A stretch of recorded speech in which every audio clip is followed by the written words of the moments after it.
पुनीत जैन आपका स्वागत करता हूं आपके अपने यूट्यूब चैनल पर। दोस्तों, आज की वीडियो में यहाँ पर मैं आपको बताने वाला हूं ईएसआईसी या फिर ईपीएफ का रजिस्ट्रेशन ऑनलाइन करना।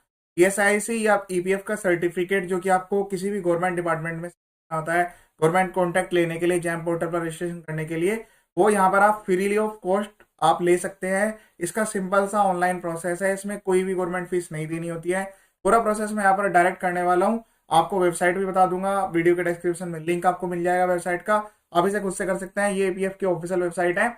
इसी में यहाँ पर जो है आपको एक ऑप्शन मिलेगा, पहले आप वेबसाइट नोट कर लीजिए, www.epfindia.gov.in। इसमें एस्टेब्लिशमेंट रजिस्ट्रेशन करके एक ऑप्शन आपको मिलेगा। मैं दोबारा से बता देता हूँ, यहाँ पर एक आपको टैब में एस्टेब्लिशमेंट रजिस्ट्रेशन का ऑप्शन मिल जाएगा। फिर उसके बाद हम यहाँ पर रिडायरेक्ट होकर आ जाएंगे श्रम सुविधा पोर्टल पर, जहां से हम ये रजिस्ट्रेशन ईएसआईसी का भी ईपीएफ का भी करने वाले हैं फ्री ऑफ कॉस्ट। इसमें सिंपल सा आसान सा प्रोसेस है, 2 स्टेप्स हैं। कुछ डॉक्यूमेंट भी लगेंगे, डॉक्यूमेंट भी मैं यहाँ पर बताऊंगा, और कुछ डॉक्यूमेंट ऐसे हैं जो कि मैंडेटरी यहाँ पर अटैचमेंट्स भी होंगे, वो भी यहाँ पर मैं बताने वाला हूँ। वीडियो काफी शॉर्ट में है, वीडियो को पूरा एंड तक देखिएगा, वीडियो को स्किप मत करिएगा, वरना आपकी इंपॉर्टेंट चीजें जो है वो रह जाएगी और बाद में सर्टिफिकेट आपका इशू नहीं होगा।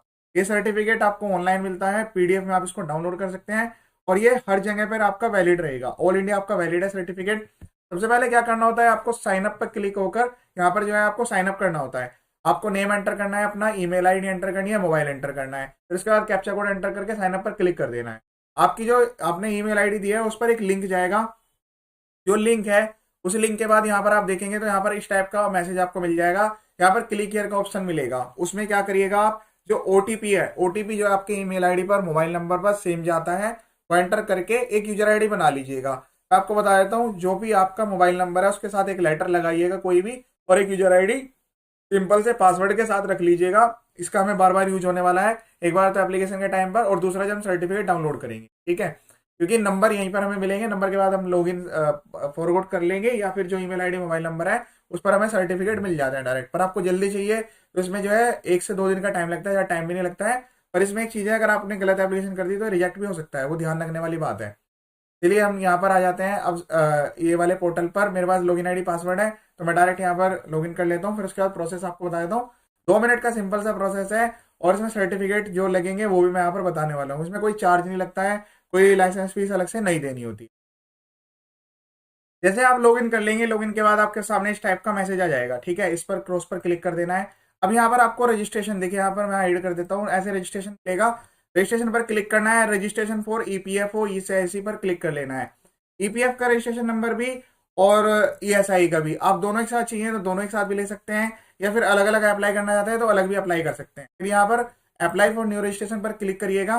देखिए यहाँ पर ये दोनों ऑटोमेटिकली टिक लेता है, बट अगर आपको सिंगल लेना है तो सिंगल ले लीजिएगा, अगर दोनों लेने हैं दोनों ले लीजिएगा। एक साथ ही करने में फायदा है, वरना आपको बार बार डबल एप्लीकेशन यहाँ पर फाइल करनी पड़ेगी, ठीक है। तो इस चीज़ का आपको ध्यान रखना है कि दोनों एक साथ कर लीजिएगा, कोई दिक्कत वाली बात इसमें है नहीं। अब यहाँ पर जो है सबमिट पर क्लिक करेंगे, मेरे सामने एक फॉर्म आ जाएगा। 3 या 4 पेज का सिंपल सा फॉर्म है, बस उसे फाइल करना है। आइए स्टार्ट करते हैं। सबसे पहले आपको क्या करना है, यहाँ पर एस्टेब्लिशमेंट का नेम लिखना है। एस्टेब्लिशमेंट में जो आपकी फर्म है उसका नेम यहाँ पर लिख देना है। अगर प्रोप्राइटरी फर्म है तो प्रोप्राइटरशिप फर्म में प्रोप्राइटर फर्म का नाम लिखना है, ठीक है। क्योंकि प्रोप्राइटर फर्म का नाम जो है एज पर पेन होना जरूरी नहीं है, बट जो बाकी जैसे कंपनी हो गए, या फिर एनजीओ, सोसाइटी, ट्रस्ट, या कोई भी पार्टनरशिप फर्म होगी, तो उस केस में जो पेन पे नाम है वो आपको यहाँ पर देना है, ठीक है। अब यहाँ पर मैंने डिटेल आपको बता दी। सबसे पहले आपको जो है प्रोप्राइटरशिप फर्म का नेम लिख लेना है, और उसके साथ साथ आपको PAN card, Aadhaar card, email ID, mobile number ID रखना है। अगला काम उन्हीं का आने वाला है यहाँ पर।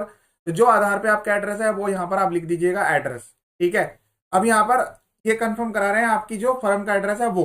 तो अगर सेम एड्रेस आप यूज कर रहे हैं, जैसे आप अपने घर से अप्लाई करना चाहते हैं तो वो रख लीजिएगा। अगर आप किसी अदर में रखना चाहते हैं, जैसे कोई अदर प्लेस है, तो उस केस में रेंट एग्रीमेंट की रिक्वायरमेंट आ जाएगी। तो ये बेटर रहता है कि आप अपने घर के एड्रेस से भी कर सकते हैं, कोई सी दिक्कत वाली बात इसमें नहीं है। आपके पास लाइसेंस होना जरूरी है कि टेंडर में, जैम पोर्टल पर गवर्नमेंट वर्क लेने, आपको सेंट्रल गवर्नमेंट, स्टेट गवर्नमेंट, कोई भी वर्क लेना है तो ईएसआईसी पीएफ का तो सबसे पहले रिक्वायरमेंट वहां पर आ जाती है, ठीक है।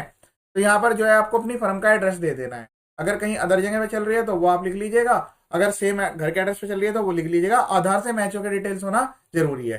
तो यहाँ पर name, address, area, pin code ये आप लिख लेंगे। फिर उसके बाद जो है नियरेस्ट पुलिस स्टेशन, इसकी डिटेल यहाँ पर लेनी है। सेटअप की डेट, तो अगर आपके पास पहले से अगर रजिस्ट्रेशन नंबर है तो वही डेट रख लीजिएगा। अगर कोई सेटअप की डेट नहीं है तो आप अपने अकॉर्डिंग्स को रख सकते हैं, इससे ज्यादा कोई फर्क नहीं पड़ने वाला है। एस्टेब्लिशमेंट की कैटेगरी वहां से आप सेलेक्ट करेंगे कि आप किस नेचर की आपकी कैटेगरी है। तो आप कॉमर्स से ले लीजिएगा अगर इनमें से कोई आपको समझ में नहीं आ रहा है। अदर्स ले भी ले सकते हैं, कोई दिक्कत नहीं है। कॉमर्शियल एस्टेब्लिशमेंट ले सकते हैं, कोई प्रॉब्लम वाली बात नहीं है। ऑनरशिप आपकी कैसी है कि central government, state government control है, HUF सब टाइप के इसमें है, एनजीओ एनजीओ सब कुछ यहाँ पर कवर किया गया है। LLP, पार्टनरशिप फर्म, प्रोप्राइटर सब कुछ यहाँ पर दिया गया है। जो कैटेगरी है वो आप यहाँ से ले लेंगे, ठीक है। अगर आपके पास कोई अदर लाइसेंस है, जैसे स्टार्टअप का लाइसेंस है, तो आप उसका सर्टिफिकेट नंबर और डेट यहाँ पर लिख दीजिएगा। इसी तरह से अगर आपके पास MSME सर्टिफिकेट है, उसका भी नंबर दे सकते हैं, पर कोई मैंडेटरी नहीं है। अब बात करते हैं ओनरशिप की डिटेल। तो ओनरशिप डिटेल्स में डेट ऑफ रजिस्ट्रेशन, जैसे आपके पास कोई अदर रजिस्ट्रेशन है तो उसकी डिटेल यहाँ पर लिख दीजिए। पार्टनरशिप फर्म में हो गई तो उस केस में आ गया। अगर प्रोप्राइटरी फर्म है तो MSME का रजिस्ट्रेशन ले सकते हैं, या फिर कोई भी अदर रजिस्ट्रेशन आप पर लगा सकते हैं। पार्टनरशिप के केस में रजिस्ट्रेशन डीड नंबर हो गया, ओनर कितने हैं, कब इशू हुआ है, तो वो डिटेल यहाँ पर आपको देनी है। कंपनी केस में सिन नंबर की भी रिक्वायरमेंट आ जाती है अगर कोई। उसके बाद जो है ई कॉन्टैक्ट नंबर में तो जो ईमेल आईडी मोबाइल नंबर से आपने लॉगिन किया है वो आपको वहां पर दिखाएगा। तो अगर आपको वही रखना है वही रख लीजिएगा, चेंज करना है चेंज कर लीजिएगा। अब उसके बाद जो है कॉन्टैक्ट पर्सन, कोई कौन ऐसा पर्सन है जो कि आपकी फर्म में प्राइमरी मैनेजर रहेंगे, ये डिटेल देनी है। Name, gender, date of birth, father name, position क्या रहेगी, डेजिग्नेशन क्या रहेगी, उनका पैन नंबर, उनका एड्रेस। तो यहाँ पर आधार से मैच होकर डिटेल रखेंगे ज्यादा बेटर रहेगा। तो इसका वेरिफिकेशन भी होगा, जब हम वेरीफाई करेंगे तो आधार से वेरीफाई कर लेंगे, ईमेल आईडी, मोबाइल नंबर। इसी तरह से ये तो हो गया कॉन्टैक्ट पर्सन की डिटेल, जो आपका ऑथराइज पर्सन है। और फिर उसके बाद यहाँ पर बात होगी कि एक मैनेजर की डिटेल, मैनेजर की जो भी आपके प्राइमरी मैनेजर की डिटेल यहाँ पर आ गई है। अब उसके बाद फर्म के ओनर, प्रोप्राइटरी केस में तो खुद इंडिविजुअल पर्सन ही ओनर होंगे, कंपनी केस में कोई भी एक डायरेक्टर की डिटेल, और पार्टनरशिप फर्म में किसी भी एक पार्टनर की डिटेल आप यहाँ पर एंटर कर दी। वही सेम डिटेल्स है, name, gender, date of birth, father name, position, designation, PAN number, address, ये सब चीज़ें यहाँ पर आ जाएगी। अब उसके बाद जो है जब आप ये डिटेल्स एंटर कर लेंगे, फिर उसके बाद जो है अगर एक से ज़्यादा ओनर से, जैसे मैंने बताया, पार्टनर की डिटेल यहाँ पर ऐड करते चले जाएंगे। कंपनी के इसमें डायरेक्टर डिटेल्स यहाँ पर ऐड करते जाएंगे। डिटेल्स यहाँ पर मल्टीपल टाइम में ऐड होती रहेगी। जैसे ऐड का ऑप्शन यहाँ पर दे रखा है, आप पहला एंटर करेंगे तो अपने आप ओपन हो जाएगा यहाँ पर, और ये फर्म के बेस पर भी ओपन होगा। जैसे पार्टनरशिप सेलेक्ट करेंगे तो ज़्यादा ऑप्शन आपके यहाँ पर आ जाएंगे। चलिए ये डिटेल्स हो गई। फिर उसके बाद आइडेंटिफायर, आइडेंटिफायर में जैसे मैंने बताया आपके पास कोई एक डॉक्यूमेंट होना जरूरी है, तो वो एक बार देख लेते हैं कौन कौन से डॉक्यूमेंट्स यहाँ पर एक्सेप्टेबल है। चलिए स्टार्ट करते हैं। कोई हेल्थ अथॉरिटी का आपके पास लाइसेंस है, म्यूनसिपल लाइसेंस है, सेंट्रल एक्साइज, कॉन्ट्रैक्ट लेबर का अगर आपके पास लाइसेंस है, कॉन्ट्रैक्ट लेबर एक्ट के लिए भी मैंने सेपरेट वीडियो अपलोड की हुई है कि कॉन्ट्रैक्ट लेबर एक्ट में अगर आपके पास रजिस्ट्रेशन है तो उसकी भी फुल वैलिडिटी मानी जाती है, ठीक है। फायर अथॉरिटी से है। GST नंबर, देखिए यहाँ पर GST नंबर भी वैलिड है, goods and service tax identification number.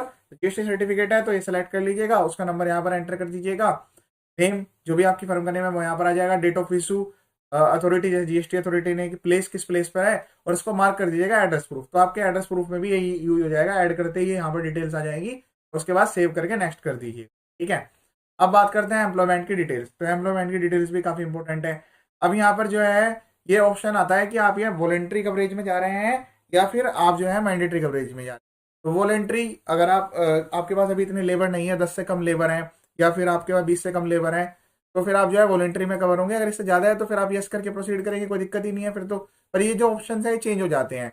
Mandatory case में क्या है, मैंडेटरी आपकी लाइबिलिटी बन गई है, जिस दिन से लाइबिलिटी आ रही है पूरा कंप्लायंस आपको करना है। और वॉलेंट्री केस में क्या है कि जैसे आपने यहाँ पर एप्लीकेशन दी और अभी आपके पास जो है आपने वॉलेंट्री कवरेज ले लिया, तो एक बार आपने इसमें कवर ले लिया और आपने एक बार इसमें रजिस्ट्रेशन ले लिया, तो जो भी एम्प्लॉय उस पर्टिकुलर अमाउंट से, SIC की अलग लिमिट है, PF की अलग लिमिट है, उससे कम अगर आप उनको वेजेस देंगे तो आपको दोनों कंप्लाइंस करने की रिक्वायरमेंट आ जाएगी, ध्यान रखिएगा। तो अब यहाँ पर जो भी करंट डेट है वो ऑटोमेटिकली उठा लेगा, फिर ये कंसीडर करेगा टोटल नंबर ऑफ एम्प्लॉयज आपके पास कितने हैं, नंबर ऑफ एक्सक्लूडेड एम्प्लॉयज कितने हैं, number of employees including excluded employees. तो उनमें से ऐसे कौन से एम्प्लॉयज हैं जो कि जिनकी सैलरी अबव है, इस लिमिट से अबव जाती है, ठीक है, वो कवर वो यहाँ पर लिखनी है, या फिर अबव जाती है या फिर उससे कम है तो वो एक्सक्लूड रखने हैं। डेट ऑफ एग्रीमेंट की जो एम्प्लॉयर एम्प्लॉयज के बीच में जो एग्रीमेंट हुआ है वो क्या डेट है, मतलब मैक्सिमम डेट आपको ये लेके चलनी है, और इसमें 1, 2, 3 दिन से ज्यादा गैप यहाँ पर नहीं रखना है।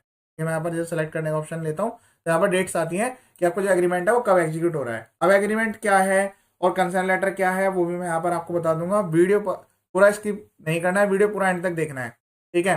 Any subsequent date mention in agreement date, कि आपने जो है कोई अदर डेट ऐसी है जो कि मेंशन की हुई हो। ध्यान रखिएगा कि यहाँ पर जो है जो टोटल यहाँ पर लिखना है वो ऐसे एम्प्लॉय जो कि 21,000 या उससे कम में वेजेस ले रहे हैं। देखिए मैंने बताया था 2 नाइट की अपनी अपनी लिमिट है, तो एक की 15,000 है, एक की 21,000 है, तो 21,000 से कम वाली जो भी एम्प्लॉइज हैं उन पे अप्लाई हो जाता है। तो उस हिसाब से यहाँ पर कैलकुलेशन भी नीचे देनी है, ठीक है। फिर यहाँ पर सेलेक्ट करना है या जो आपकी एस्टेब्लिशमेंट है वो मल्टीनेशनल है, तो आप इसको नो सेलेक्ट कर लीजिएगा।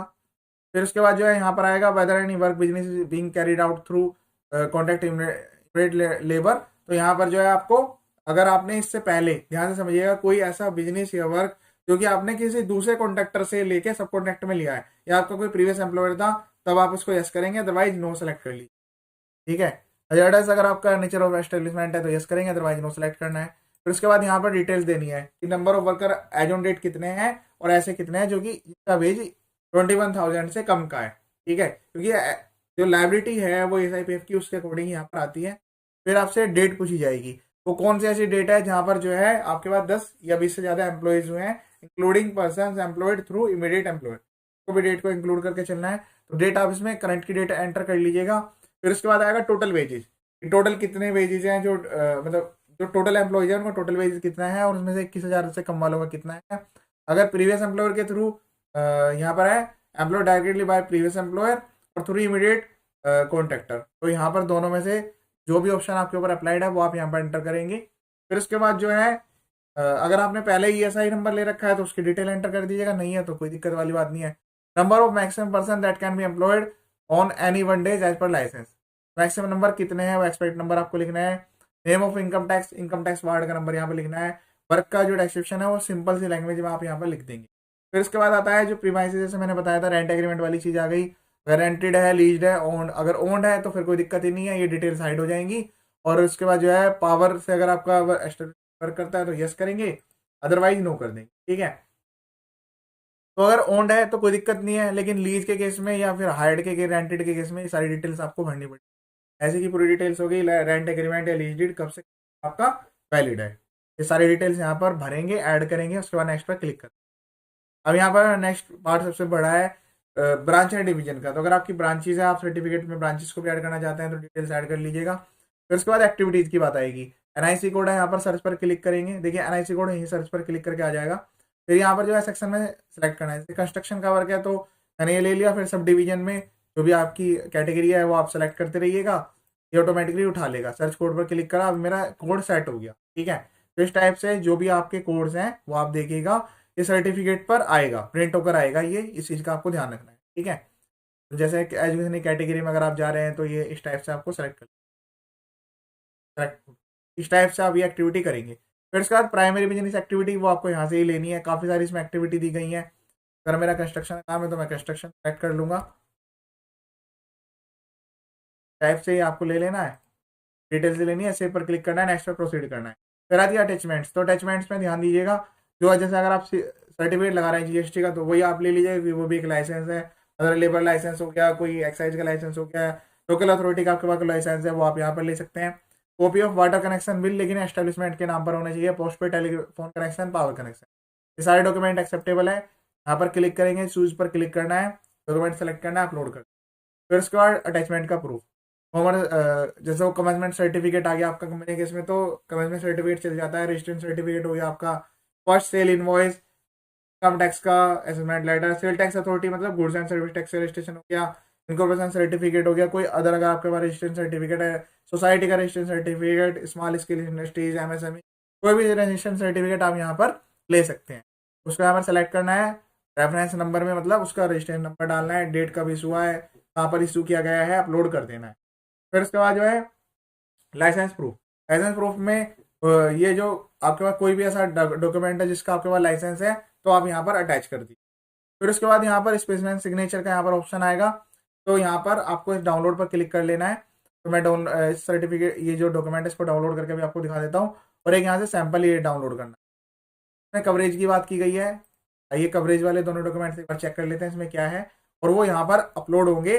प्रिंट निकालना है, उनको फिल करना है, फिल करने के बाद जो डाटा है उस पर स्टैंपिंग होगी फर्म की स्टैंप के साथ, और वो यहाँ पर स्कैन होकर अपलोड होगी। ये सिंपल सा प्रोसेस है। फिर उसका सबमिट पर क्लिक कर देना है। सबमिट पर क्लिक करने के बाद आपके पास ऑप्शन आएगा वेरिफिकेशन का, डिजिटल सिग्नेचर या फिर आधार वेरिफिकेशन। तो आधार से वेरीफाई कर लीजिएगा, आपकी एप्लीकेशन जो है वो सबमिट हो जाएगी। एप्लीकेशन सबमिट होगी, उसके बाद PDF डाउनलोड करके रख लीजिएगा। आपका जो जो अप्रूवल है वो आपकी ईमेल पर आपको मिल जाएगा, सर्टिफिकेट आपके पास आ जाएंगे। ये दोनों डॉक्यूमेंट एक बार यहाँ पर मैं बता देता हूँ उसमें क्या क्या सेलेक्ट आपको करना है। तो एक तरह से ये एम्प्लॉयर एम्प्लॉय के बीच में जो है कंसेंट की बात हो रही है यहाँ पर, ठीक है। तो ये इसमें कोई ज़्यादा हार्ड एंड फास्ट नहीं है। आपको अपनी जो रजिस्ट्रार ऑफिस है, ये आपको जो आपका रीजनल प्रोविडेंट फंड कमिश्नर है उनकी डिटेल्स यहाँ पर लिखनी है। सिंपल सा है ये, तो मैं आपको बता दूंगा। जो आप ये वेबसाइट जिसका हम यूज कर रहे थे उसी से आपको पता लग जाएगा कि आपके एरिया का जो है वो कहाँ पर होता है। स्ट्रीट वाइज भी होता है कई जगह पे, तो वहाँ पर आपको मिल जाएगा, ठीक है। फिर डेट लिखनी है यहाँ पर, फर्म की डिटेल्स, जैसे नाम लिखना है, फर्म का नेम। फिर उसके बाद जो है एड्रेस एंटर करना है, डेट लिखनी है कि किस तारीख से आप इस एक्ट में कवर हो रहे हैं। यहाँ पर फर्म के साथ स्टैंपिंग आएगी। फिर उसके बाद वो कौन से एम्प्लॉइज हैं जो कि इसमें कवर हो रहे हैं, उन सबकी डिटेल्स आएगी, नेम, फादर नेम, डेट, उनके सिग्नेचर आएंगे। जो फर्म के ओनर का सिग्नेचर है वो यहाँ पर होगा विद स्टैम्प के साथ, और इसमें रेट एंटर होंगे दोनों के, जो दोनों का पोर्शन होता है उसकी डिटेल्स यहाँ पर एंटर होती है, ठीक है। डिटेल्स यहाँ पर आपको एंटर करनी है। यहाँ पर सिग्नेचर होगा, लिखा हुआ है काउंटर साइन बाय एम्प्लॉय। फिर उसके बाद ये कंसेंट लेटर आ गया, एम्प्लॉयर का कंसेंट लेटर आ गया, उनकी डिटेल्स यहाँ पर एंटर होगी, पूरी डिटेल्स यहाँ पर भरनी है, सब चीज ऑटोमेटिकली कवर हो जाएंगी। यहाँ पर उनका जो है सील के साथ साइन होगा। तो ये डॉक्यूमेंट आपको स्कैन करना है। जो रेट्स हैं वो ऑलरेडी स्पेसिफाइड है, उसके लिए आपको चेक करते रहना है, क्योंकि टाइम टू टाइम जब भी मैं अभी वीडियो अपलोड कर रहा हूँ हो सकता है इसके बाद कोई चेंज हो जाए, तो आपको टाइमली चेंज करके कि एम्प्लॉयर का इतना पार्ट रहेगा, एम्प्लॉय का इतना पार्ट रहेगा, वो यहाँ पर मेंशन। ये जो सिग्नेचर वाली सीट है इसमें फर्म का नेम आएगा, एड्रेस आएगा, और एड्रेस नेम के साथ यहाँ पर एंटर करने के बाद अगर एक ही एम्प्लॉयर है तो उसके यहाँ पर डेजिग्नेशन आएगा, नेम आएगा, और उनके 3 सिग्नेचर यहाँ पर आपको करने हैं। एम्प्लॉयर 2 के भी इस टाइप से करना है, 3, 4। अगर सिंगल है, जैसे प्रोवाइडर केस में सिंगल ओनर होता है, तो बस एक बार यहाँ पर एंटर करना है डिटेल, और उसके बाद इसको प्रिंट करके इसको मैनुअली भी आप फिल कर सकते हैं, या फिर आप इसको जो है अगर टाइप कराना चाहे टाइप भी करा सकते हैं, और उसके बाद जो है स्कैन करके अपलोड करना है। दोनों चीज़ें यहाँ पर आपको स्कैन करनी होती है, जो मैंने यहाँ पर बता दी। तो ये था कंप्लीट सिंपल सा प्रोसेस। ये मैंने अपने यूट्यूब चैनल पर अपलोड किया हुआ है वीडियो, आप यूट्यूब पर सर्च करेंगे सिर्फ के नाम से मिल जाएगा। यहाँ पर जो है काफ़ी सारे अदर वीडियोज़ भी हैं, जीएसटी रजिस्ट्रेशन हो गया, उसके अलावा एमएसएमई, एफएसएसआई, अदर जितने भी लाइसेंस है सब मैंने यहाँ पर अपलोड किए हुए हैं प्लेलिस्ट में, अगर आप इस वीडियो देख सकते हैं। ये वीडियो देखने के लिए थैंक यू सो मच।